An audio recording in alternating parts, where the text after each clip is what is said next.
recunoscător pentru harul de a ne afla în biserică în seara aceasta, pentru sănătatea noastră, pentru planurile pe care le ai cu privire la noi și dincolo de ceea ce noi putem cere, dincolo de ceea ce noi putem aduce ca mulțumire, vrem ca planul Tău suveran și dorința Ta cea mai înaltă cu privire la fiecare dintre noi să se împlinească. Amin. Vrem să primim mântuirea Ta, indiferent de ce ar veni în viața noastră. Amin. Și vrem să ne putem bucura până în ultima clipă a vieții de prezența în biserică, de frații și surorile noastre, de cuvântul Tău pe care îl putem asculta în locul acesta. Te rugăm, fă-ne Tu în stare să ne bucurăm și să fim fericiți cu acest cuvânt care se potrivește întotdeauna nevoilor noastre și care a fost pregătit pentru noi înainte de întemeierea lumii. Mulțumim că și numele noastre se află scrise în Cartea Vieții și Tatăl nostru, doar mărturisirea Domnului Iisus Hristos din sanctuarul din ceruri ne poate menține numele acolo, în Cartea Vieții. Amin. Te rugăm, ascultă rugăciunea de mijlocire a Domnului Iisus Hristos, care se înalță în dreptul fiecărui nume care se află în seara asta în biserică. Amin. Mulțumim, Doamne, că vei avea grijă de noi și în această seară prin cuvânt Amin. și că fiecare dintre noi vom pleca acasă binecuvântați. Pentru că ți-am cerut asta în numele Domnului Iisus Hristos, cu toată credința. Amin. Amin.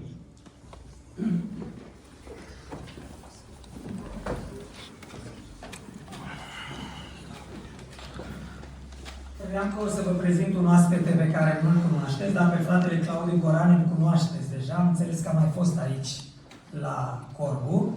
Fratele Claudiu Goran este colegul și prietenul meu, așa că o să-i dau cuvântul să ne spună motivul pentru care a venit aici și poate vă prezintă și pe fratele care a venit.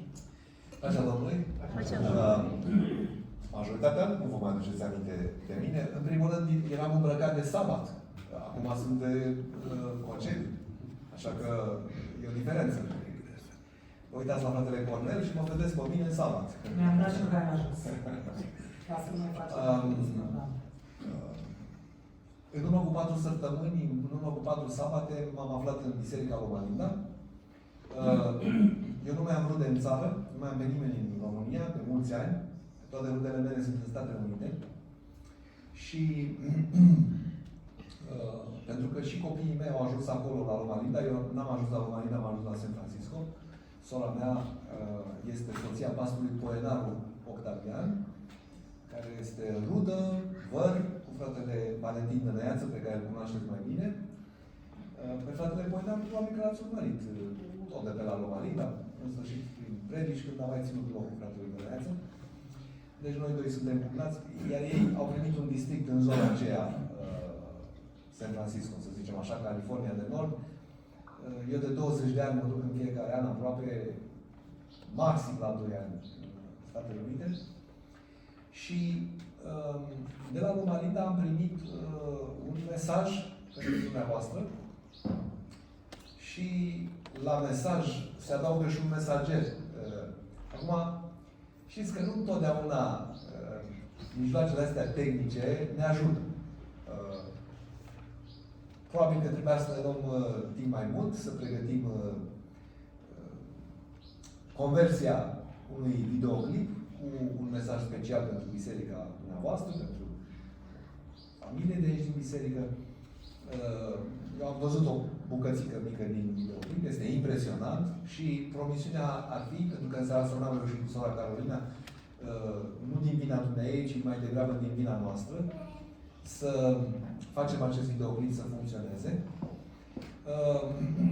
Probabil că sâmbătă veți putea urmări într-un număr ceva mai mare mesajul special pentru dumneavoastră. Când mă aflam la București și oarecum am fost rugat să mă ocup de treaba asta, să dau o fugă până aici, eu am slujit 6 ani și în Biserica Învingători din București, ca pastor. De 2 ani acum sunt la Banda Albă, tot în București, și la voluntari. Și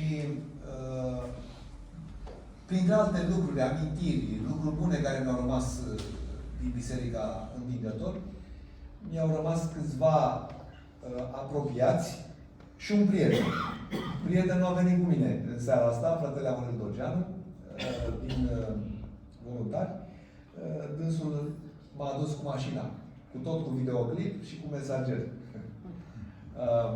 Așa se face că ne aflăm în seara asta pentru un ceas și jumate împreună cu dumneavoastră.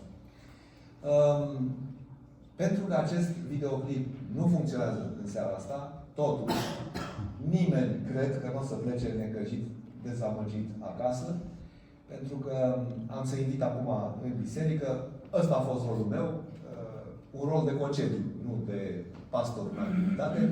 Eu am să mă așez lângă fratele Dogeanu și mesagerul din această seară o să vină aici la Amvon și o să vă transmită el în plin, viu, grai, mesajul de la Loma Linda și, bineînțeles, un cuvânt important din partea Domnului. Amin? Amin. Amin. Eu ziceam că era bine să cântăm o cântare care vă place dumneavoastră foarte mult, 643, Mâna ta, Iisus. Bine? Haideți! Chiar dacă a fost cald, a fost caniculă, sper să ne putem răcori cu ajutorul lui Dumnezeu. Și să ne simțim bine și prin cuvântul Lui. Vă aduceți aminte de cântarea? Da? Bine. Vreau să trăim când cântăm.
Cred că este cazul să spunem bun venit și mesagerului de la Loma Linda.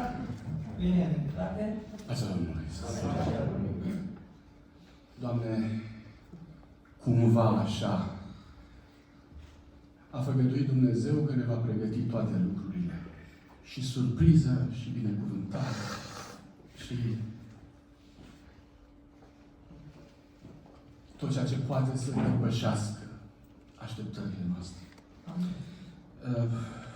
Frate Zaharia, salutări de la biserica noastră. Iubită biserica, n-am mai fost aici de pe vremea când copiii noștri erau micuți și am venit la dumneavoastră aici și ne-ați dat casă și ne-ați dat masă și ați avut grijă de noi și am fost aici la plaja dumneavoastră. Copiii noștri țin minte lucrurile alea. Nu se uită astfel de gânduri. Sunteți o biserică care, vrând nevrând, ne sunteți aproape. Și când a trebuit să vin încoace pentru câteva zile, doar pentru câteva zile, am zis o să fac tot posibilul să ajung să vă văd. Să să vă întâlnesc și să vă doresc din tot sufletul ca Dumnezeu să aprindă prin dumneavoastră un foc aici, astfel încât cei ce vor să-L găsească pe Dumnezeu să știe unde să vină. Amin. Ce mai faceți? Bine? Mă bucur tare mult. Am aflat că Neața Adrian nu face foarte bine și de asta am zis, poate că o mână pusă pe umăr contează. Auziți? Am găsit în 1 Samuel, capitolul 23, David, văzând că Saul a pornit cu gând rău împotriva lui să ia viața, a stat în pustia Zif în pădure.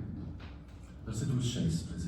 Atunci Ionatan, fiul lui David, s-a sculat, s-a dus la David în pădure și a întărit încrederea în Dumnezeu. Pentru asta sunt frații. S-a dus la David și a întărit încrederea în Dumnezeu. Nu i-a întărit încrederea că Saul nu va ajunge la el, nu i-a întărit încrederea că toate lucrurile sunt bune în legătură cu el, i-a întărit încrederea în Dumnezeu. Faceți lucrul acesta.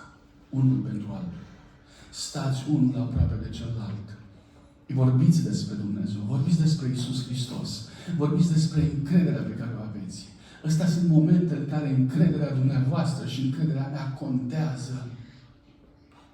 Satan va aduce asupra vieților noastre lucruri care ne vor clătina și tot ceea ce va putea să fie clătinat în lumea aceasta se va clătina. Un singur lucru nu se va clătina. Fiindcă avem o împărăție care nu se poate clătina. Împărăția lui Dumnezeu nu se poate clătina. Harul lui Iisus Hristos nu se poate clătina. Cei ce se încred în Iisus Hristos nu se vor clătina niciodată.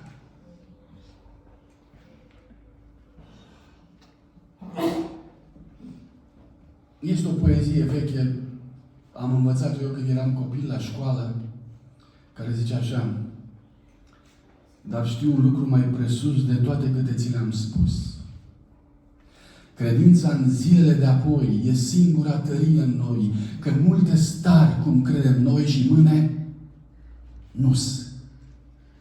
Și oricât de amărit să fim, nu-i bine să ne dezlipim de cel ce zilele ne-a dat. O fi viața chin răbdat. Dar una știm, ea ni s-a dat ca să o trăim. Coșbuc. George Coșbuc, Moartea lui Fulger. Dragii mei, pământul ăsta, lumea asta a avut oameni deosebiți datorită faptului că au reușit să privească acolo în ceea ce rămâne neclintit pentru mine și pentru dumneavoastră.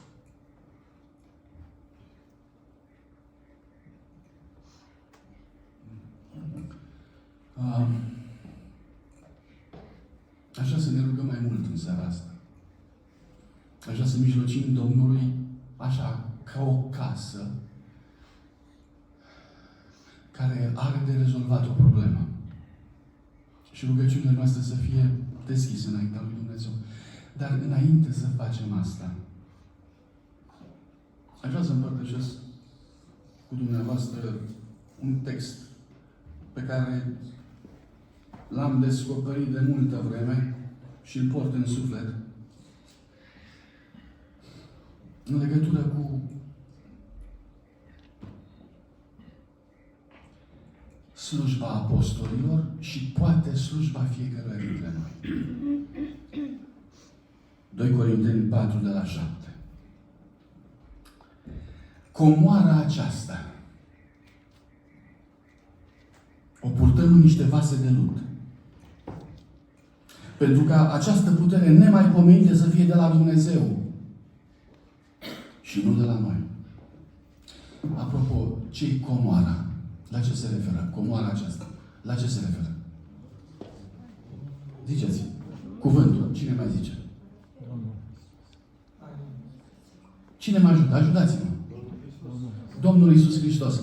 Zice așa, căci Dumnezeu a zis să lumineze lumina întuneric și ne-a luminat inimile pentru ca să facem să strălucească lumina cunoștinței slavei lui Dumnezeu pe fața lui Iisus Hristos.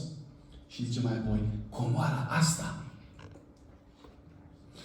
viața mea și viața ta n-are alt rol decât să facem să strălucească lumina slavei lui Dumnezeu pe fața Domnului Iisus Hristos. Cu alte cuvinte, viața mea și viața ta proslăvesc pe Iisus Hristos. Îl înalță pe Iisus Hristos. Dragii mei, lutul, vasele se duc, se sparg, comoara rămâne pentru veșnicie. Peste noi trec lucruri, vremuri, situații. Unele le înțelegem, altele nu le înțelegem. Unele le explicăm, altele nu le explicăm. Comoara rămâne. Nu contează cât trăim, nu contează de ce trăim, contează cum. Pentru ce?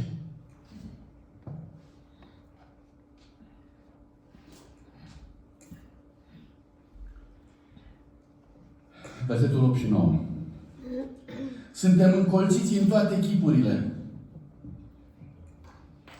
Știți ce urmează? Poftiți? Dar nu la strâmtorare. În grea cumpănă. Dar nu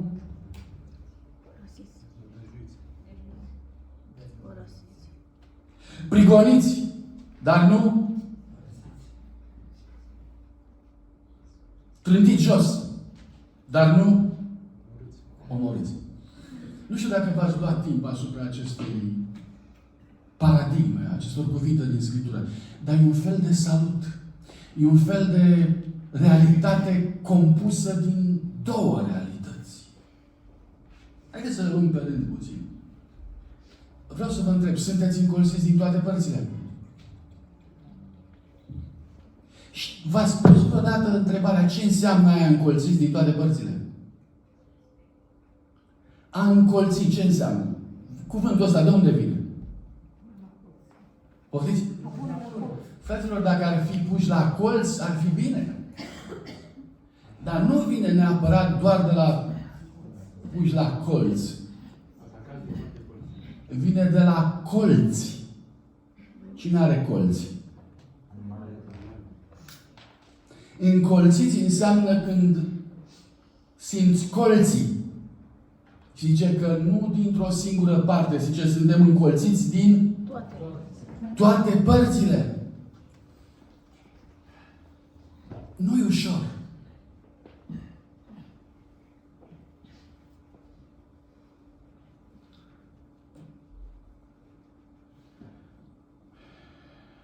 Nu pot să trec peste momentul ăsta fără să mă gândesc la unchiul meu.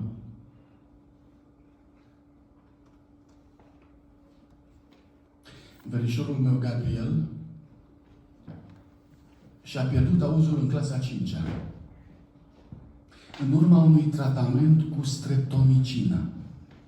A avut o aprindere de plămâni, s-a dus la spital, i-a făcut o doză puternică de streptomicină, i-a atacat nervul auditiv și a pierdut auzul rapid.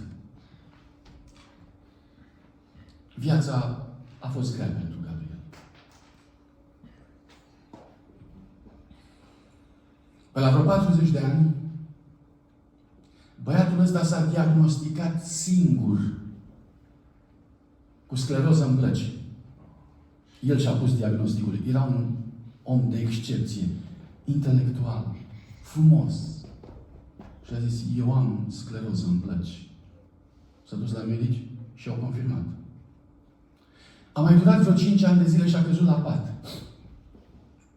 Și a mai stat vreo 15-17 ani, le-am scăpat numărul la pat.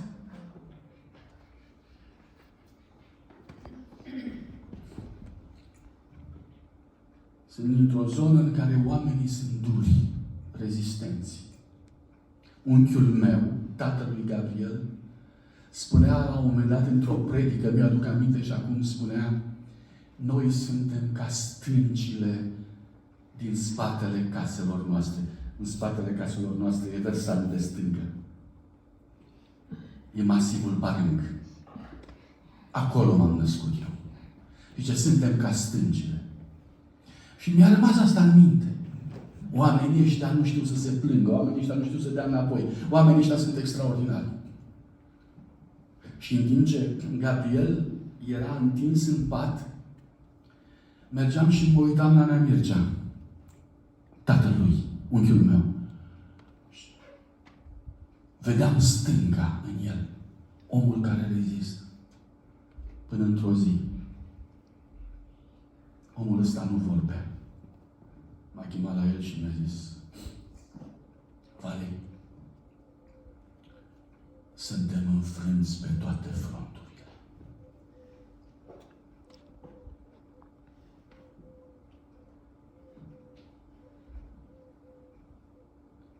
Nu știu ce să zic.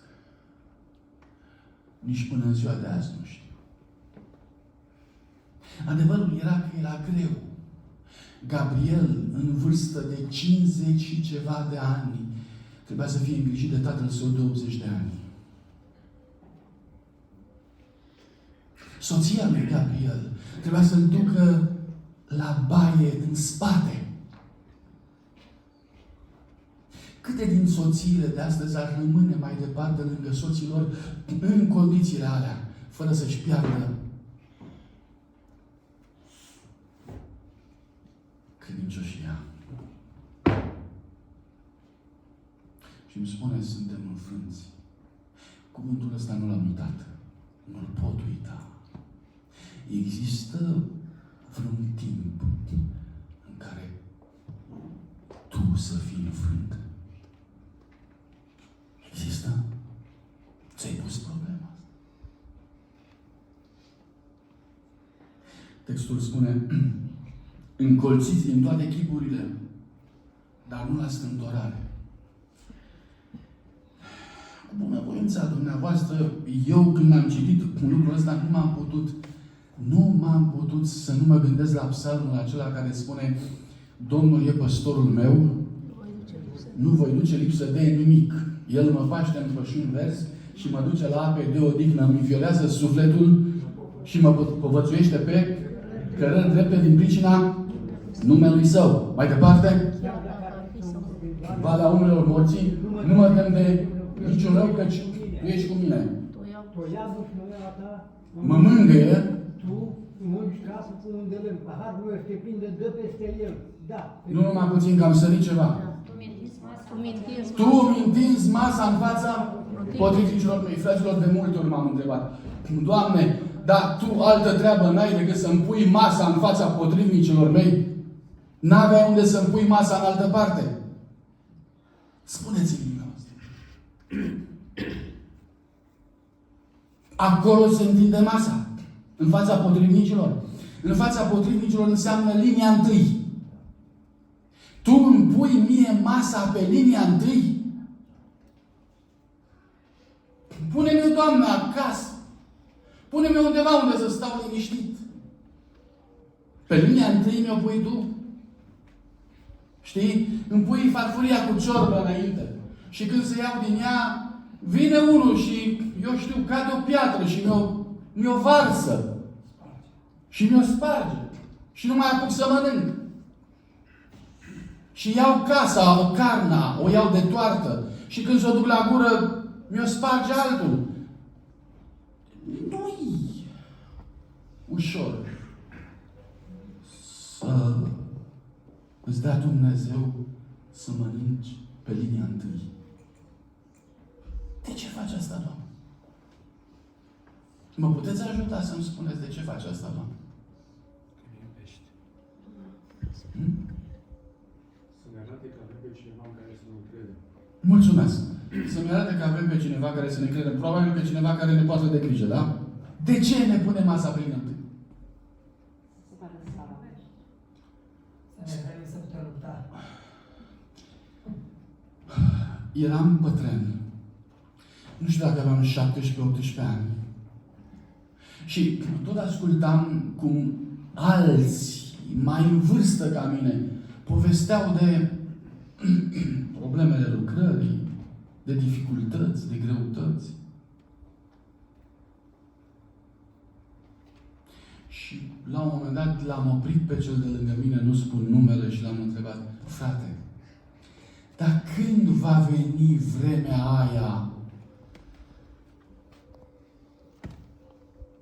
să ajung și eu să birui și să stau liniștit în biruința aia, să pot să fiu și eu fericit că am biruit? Țineți minte, mi-a spus așa: Valentine, învață să-ți placă să lupți. Nu, Valentine, învață să lupți. Mi-a spus: Valentine, învață să îți placă să lupți. Valentine, învață ca în momentul în care nu o să mai ai ceva pentru care să lupți, să te întrebi: unde-i problema? Că ceva nu e în regulă. Creștinul nu va putea să plece niciodată pe linia întâi. De-aia îi pune Domnul masa pe linia întâi. Că n-are unde să se ducă.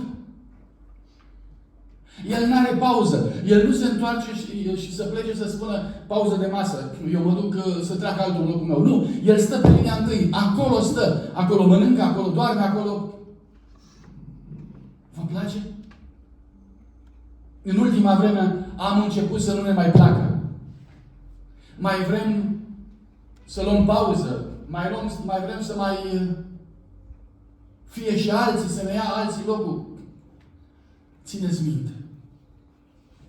Paharul meu este plin de dă peste el din cauza că Domnul mi-a pus masa pe linia întâi.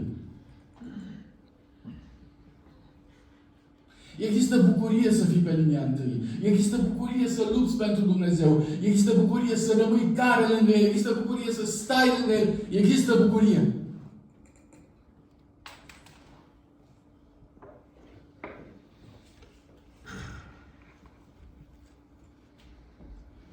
Vreau să vă întreb, încolțiți în toate chipurile.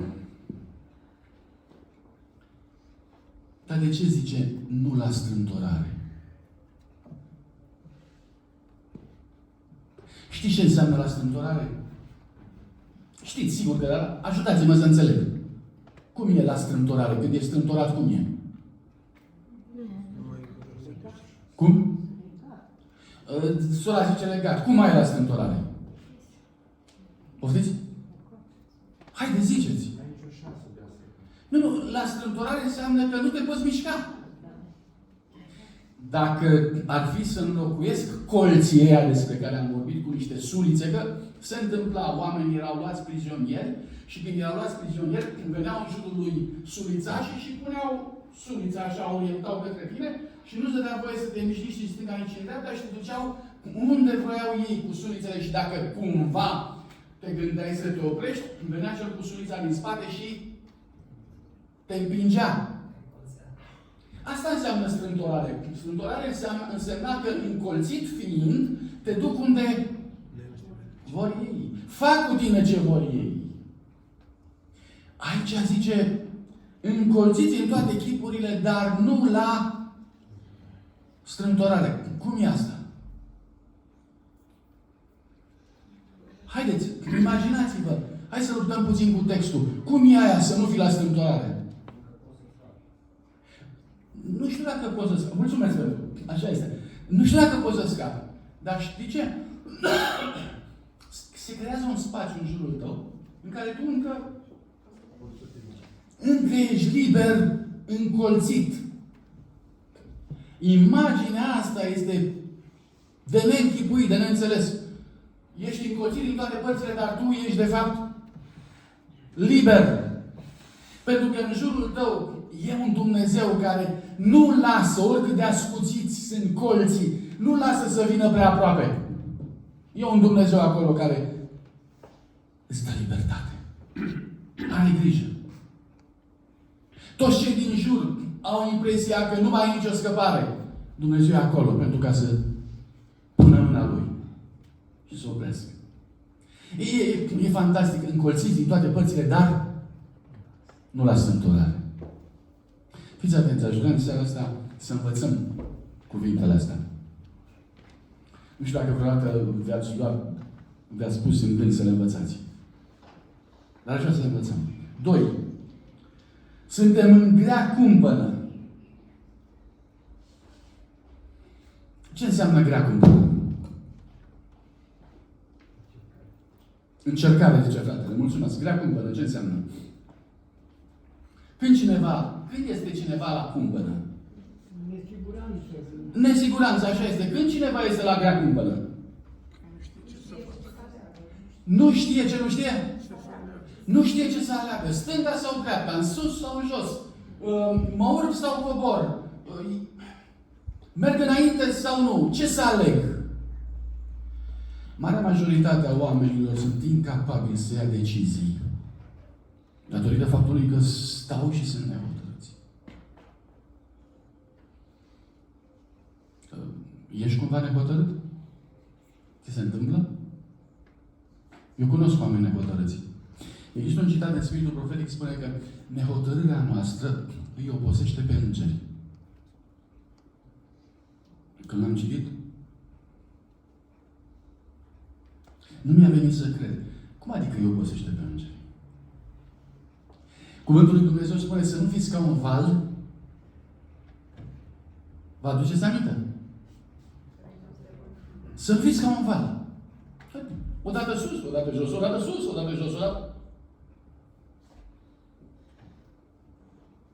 Când își bea cafeaua e sus, nu și-a băut cafeaua e jos. Să nu fiți așa. Ce se întâmplă? Și cuvântul lui Dumnezeu zice, știi, te-ar ajuta îngerii dacă ai rămâne la fel. Te-ar ajuta îngerii dacă ai păstra cu consecvență poziția ta. Te-ar ajuta îngerii. Dar când să te ajute îngerii?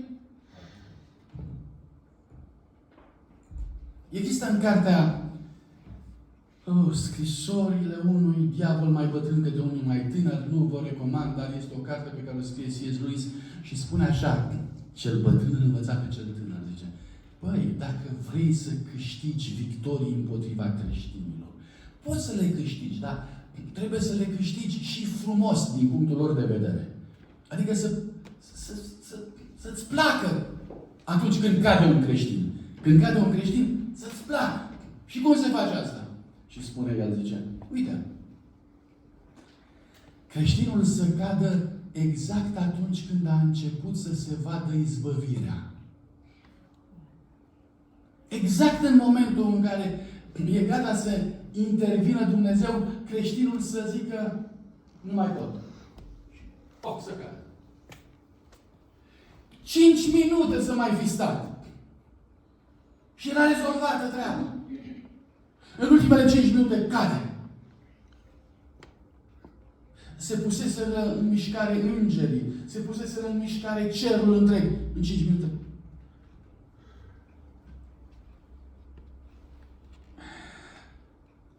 În grea cumpără. Nu știi ce să faci. Uneori îți spui așa, mai pot să rabd până marți. Până marți. Dacă nici până marți nu intervine Dumnezeu, nu mai pot. Și faci, și strângi din minți și vine marți. Și vine marți seara. Și marți seara nu mai pot. Și izbăvirea vine miercuri dimineața.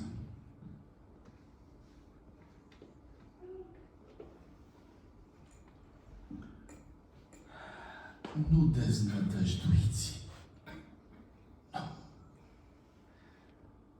Există textul care spune nădăjduind împotriva oricărei nădejdi. Absurd. În Iov 13 zice Iov cumplit. Era momentul în care Iov credea că nu mai are nicio șansă. Și Dumnezeu, așa erau lucrurile, boala mergea spre moarte. Era terminală. Și el zice, în câteva zile voi muri, da. Și el spune, Iov 13, în limba română nu-i tradus bine. Iov 13:15 spune: eu știu că mă va ucide. Totuși, mă voi încrede în el.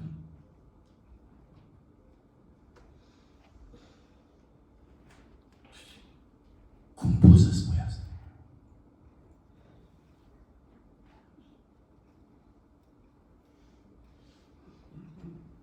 Mă voi încrede în el. Împotriva oricărei nădejde. Absurd! Tot în el mă încred. N-am încredere. Să mă duc în altă parte.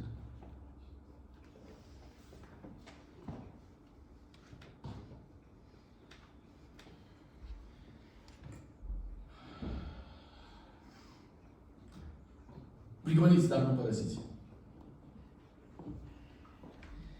N-am mai cunoscut prigoana în ultimul timp, așa e? Ne-am obișnuit să ni se dea drepturile. Ne-am obișnuit să ne fie bine.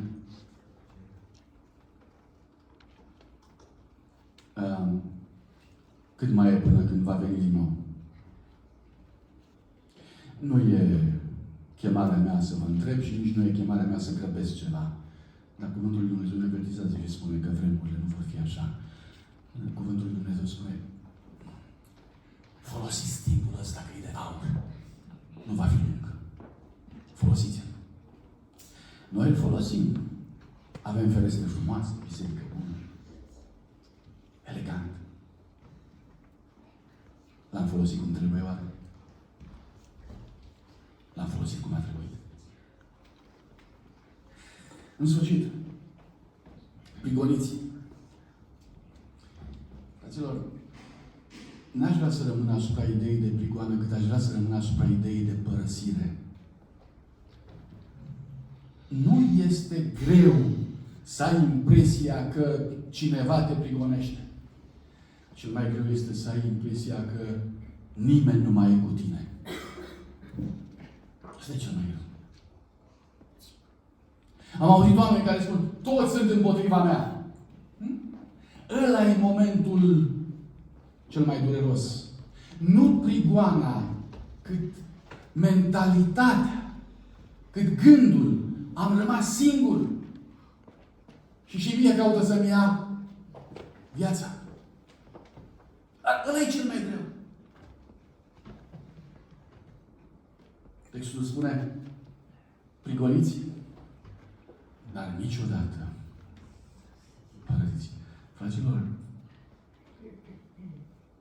scopul pentru care Dumnezeu există este ca creștinul să poată să spună cuvintele astea.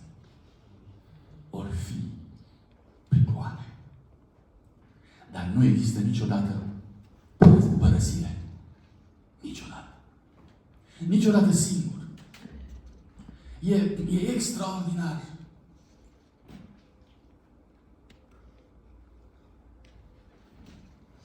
Când m-am dus la Gabriel, într-una dintre întâlnirile mele cu el,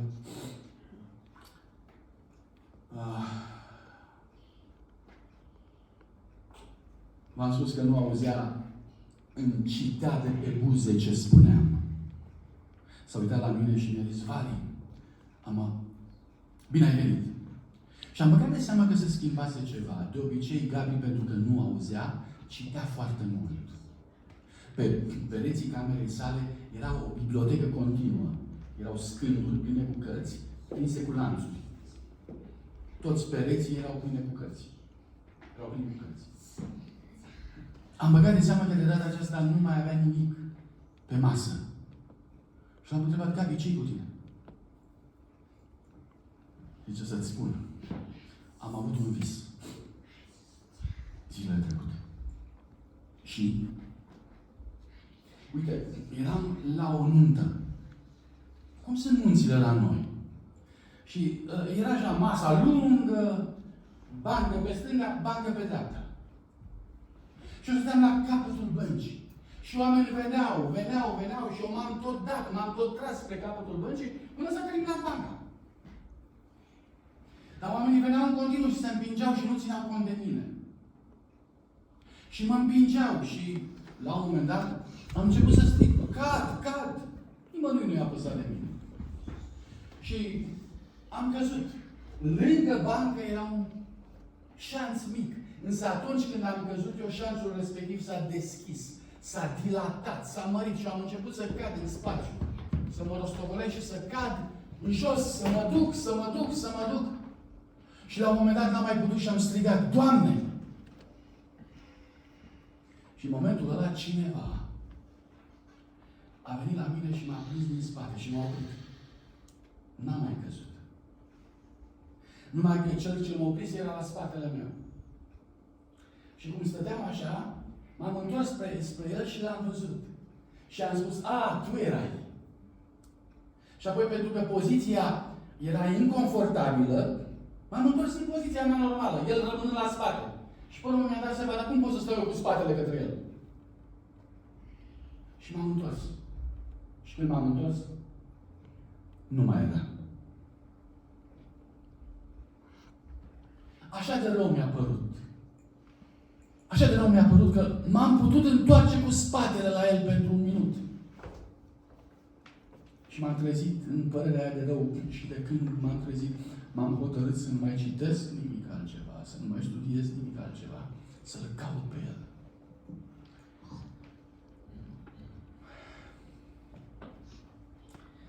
Există un secret în acest cuvânt, niciodată părăsit.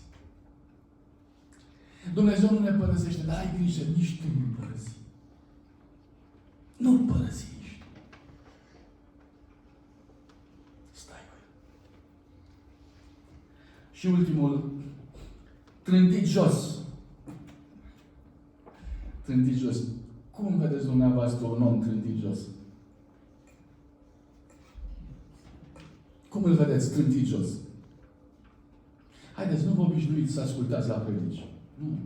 Ziceți. Cum vedeți un om trântit jos? Muncit jos. Muncit jos? Sau ce ați zis? N-am înțeles. Lungit jos. A, lungit jos. Bun, mulțumesc. Lungit jos. În noroi. Poftiți? Poate fi trântit în noroi. În noroi, trântit jos. Ideea este că nu are putere să se... Nu mai are putere să se ridice. E fără putere. E lungit, trântit jos. Înfrânt. Înfrânt. Și textul spune, dar nu omorât.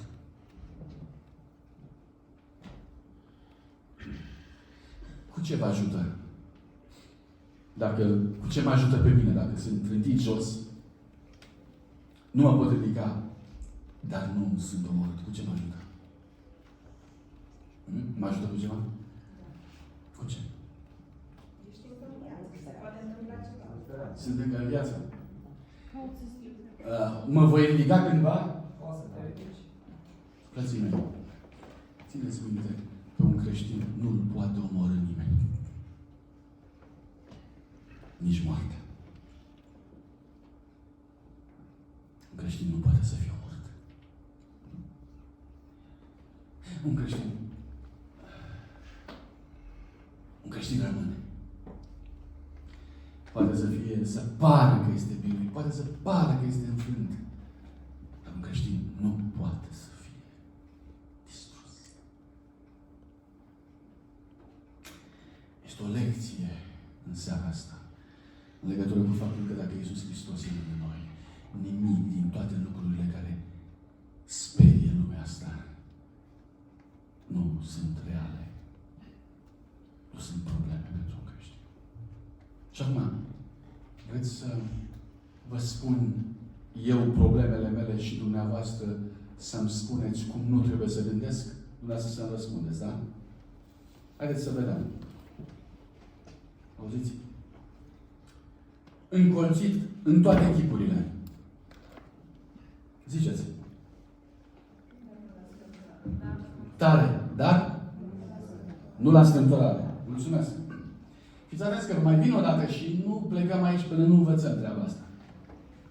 Că în curând voi trece pe lângă dumneavoastră și vă voi spune încolțit în toate chipurile, iar dumneavoastră trebuie să-mi spuneți nu la strâmtorare. E salut. E salut. Da? După aceea, în grea cumpănă. Nu descăpări. Nu citi.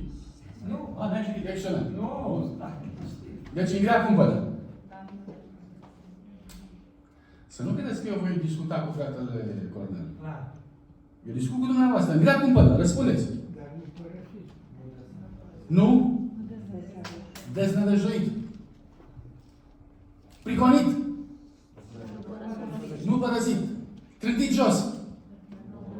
Dar nu omorât. Frate Zaharia, încă o dată. Cel puțin noi doi dacă dânsii nu vor. E treaba dânșilor, dacă vor sau nu. Da? Zice așa, încolțit în toate chipurile. O, dragii mei, haideți. Dar nu la strântorare, mulțumesc. În grea cumpănă. Nu deznădăjduiți. Prigoniți. Nu părăsiți. Trântiți jos. Nu omorâți. Încă o dată.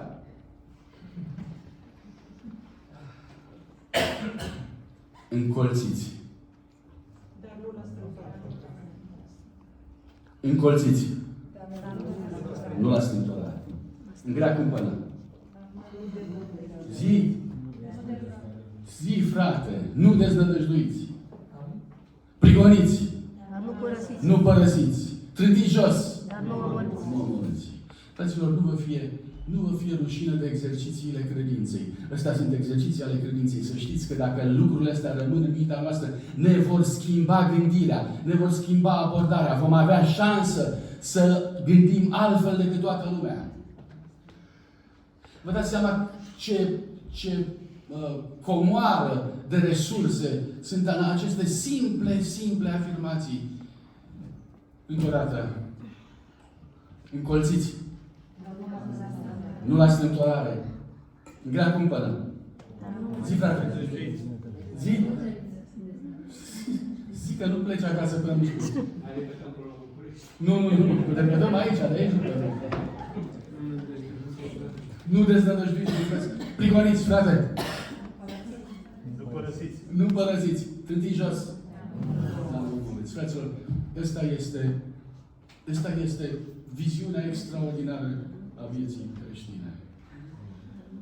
Dar știu un lucru mai presus de toate câte ți l-am spus. Credința în zilele de apoi e singura tărie în noi, că multe stari, cum credem noi și mâine, nu și oricât de amărât să fiu, nu e bine să ne dezlipim de cel ce zilele ne-a dat. O fi viața chin rădat. Dar una știm, ea mi s-a dat căsătorie. E darul lui, e prezența lui, e harul lui. Frații mei, nu știu când ne vom mai întâlni, dar știu un lucru.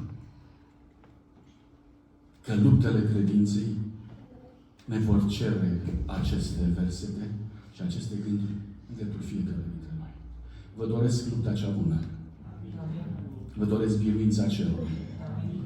Vă doresc, frații mei, ca prin toate lucrurile care vor veni peste noi și peste mine și peste dumneavoastră, să rămâneți întotdeauna în mâna celui ce vă poartă și vă iubește.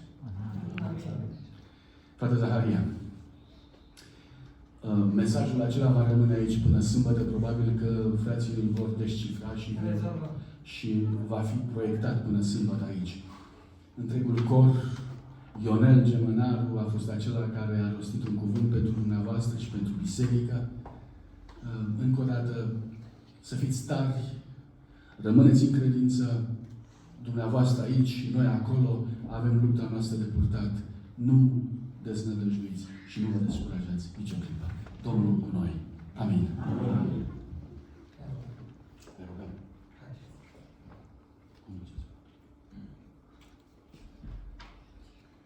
Acum este momentul pentru rugăciune. Vă invit să ne plecăm pe genunchi. Cine nu poate și are probleme, poate să rămână pe picioare. Dar rugămintea mea este ca rugăciune să fie scurte. Ca să avem posibilitatea să ne rugăm cât mai multe persoane. Vă invit să ne rugăm.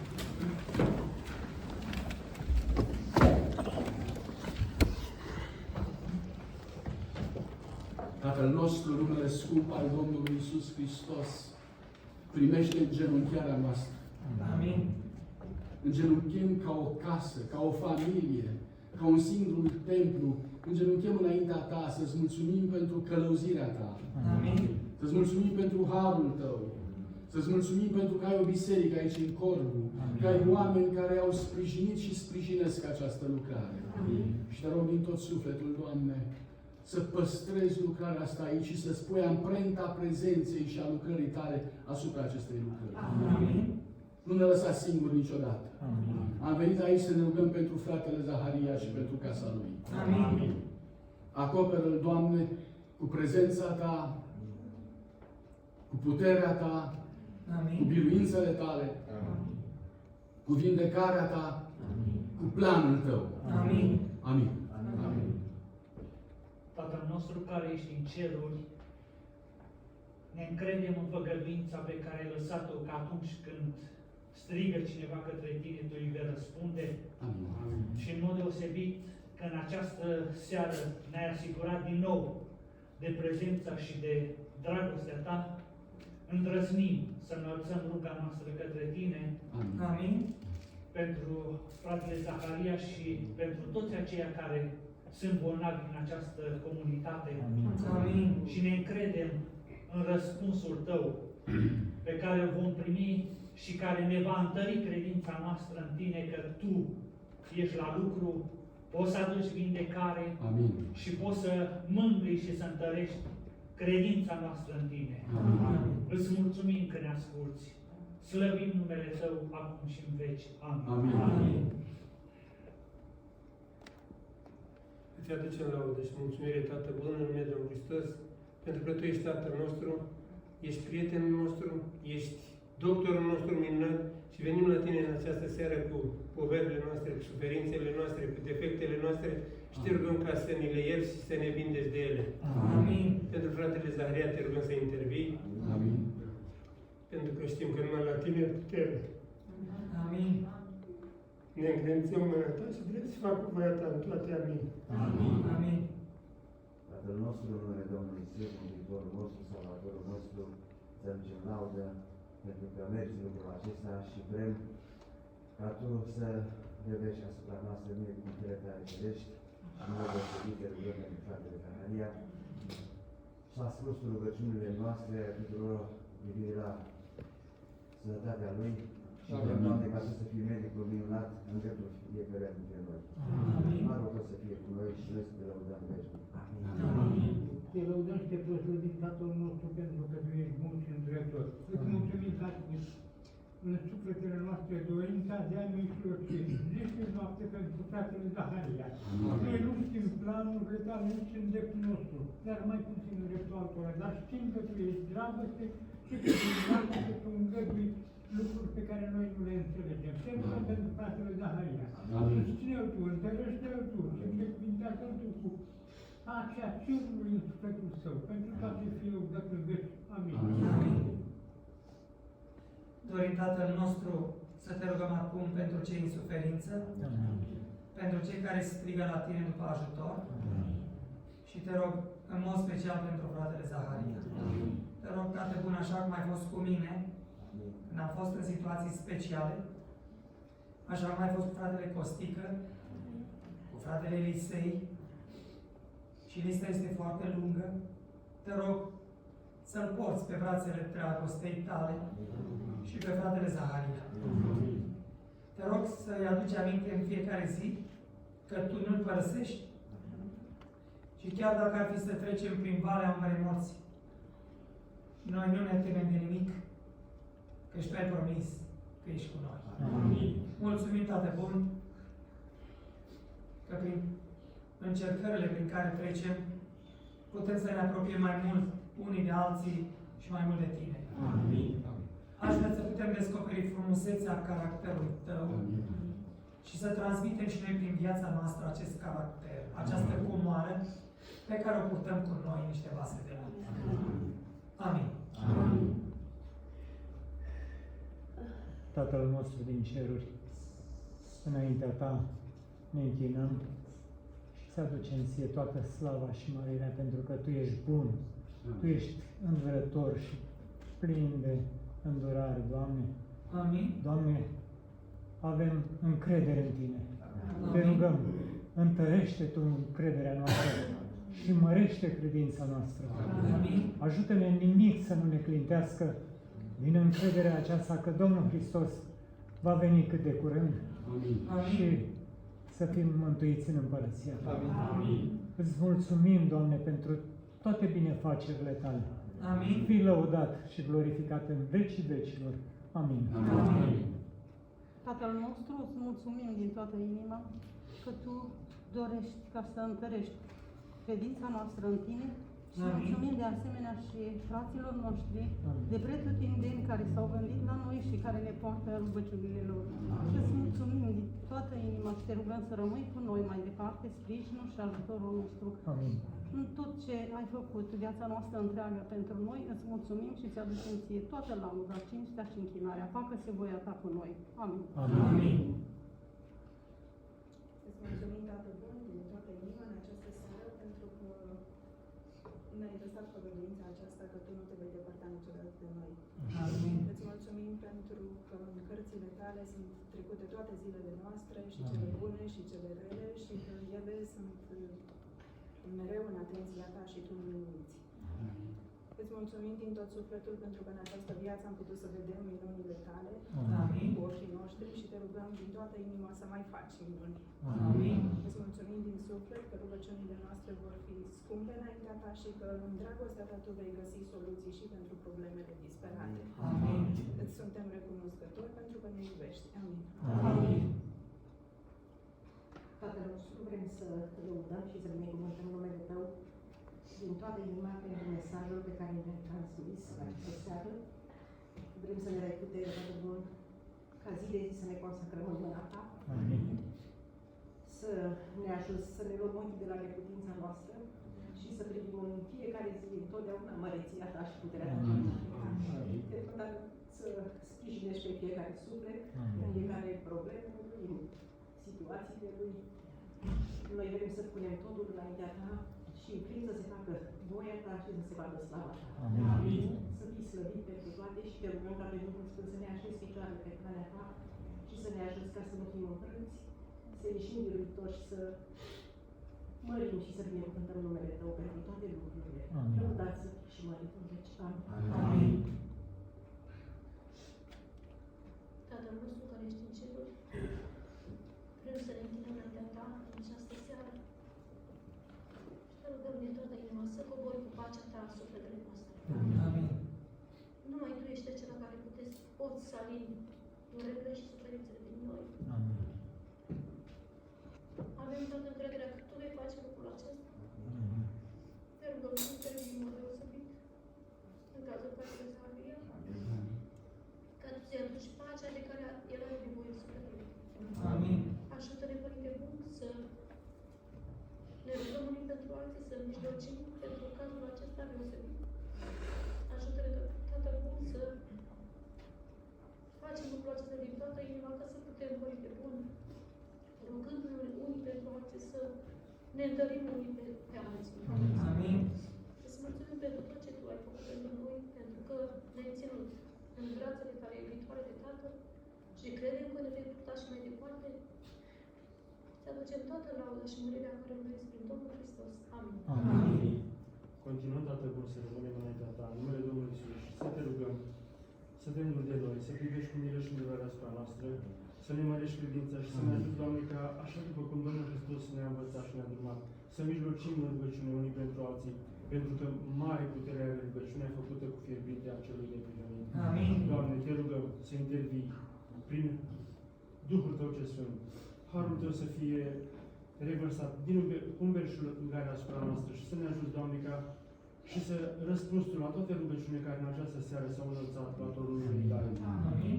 Rămânem încredințați că Tu vei fi cu noi, că ne-ai făgăduit lucrul acesta. Mărit, lăudat și binecuvântat să fii, Tată, în numele Domnului Iisus. Amin. Amin. Amin.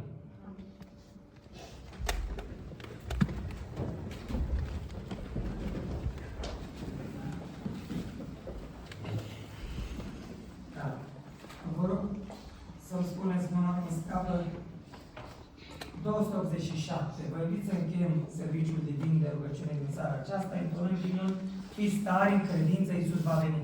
Frații mei, fiecare dintre noi va trece în viața lui, nu printr-o încercare, prin încercări.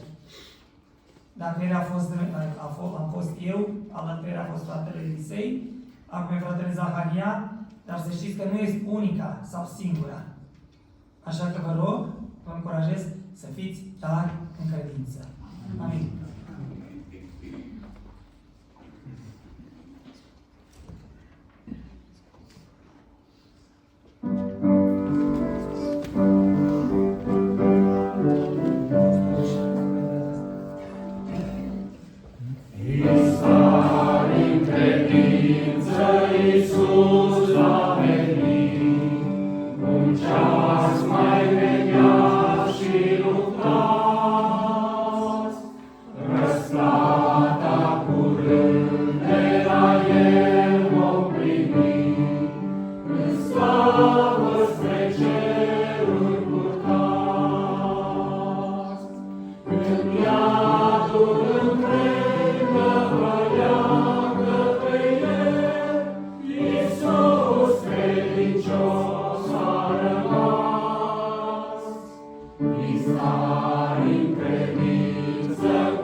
Tatăl nostru care locuiești în ceruri, din nou suntem în fața Ta cu această ocazie și îți mulțumim pentru această părtășie frățească pe care Tu ne-ai făcut-o în această seară.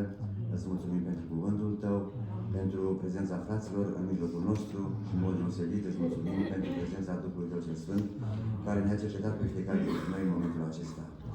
Încă o dată cerem prezența Ta să fie cu noi și în mod deosebit te rugăm pentru fratele Zaharia, care este în suferință, simțim împreună cu el, Doamne, și Te rugăm în continuu și Te rugăm din suflet ca Tu să asculți cererile noastre, rugăciunile noastre și toate rugăciunile care se înalță cu privire la însănătoșirea Lui. Ne încredem pe deplin în brațul Tău și vrem să fii la cârma vieții noastre și Tu să conduci întreaga noastră comunitate și la despărțire să fii cu fiecare dintre noi.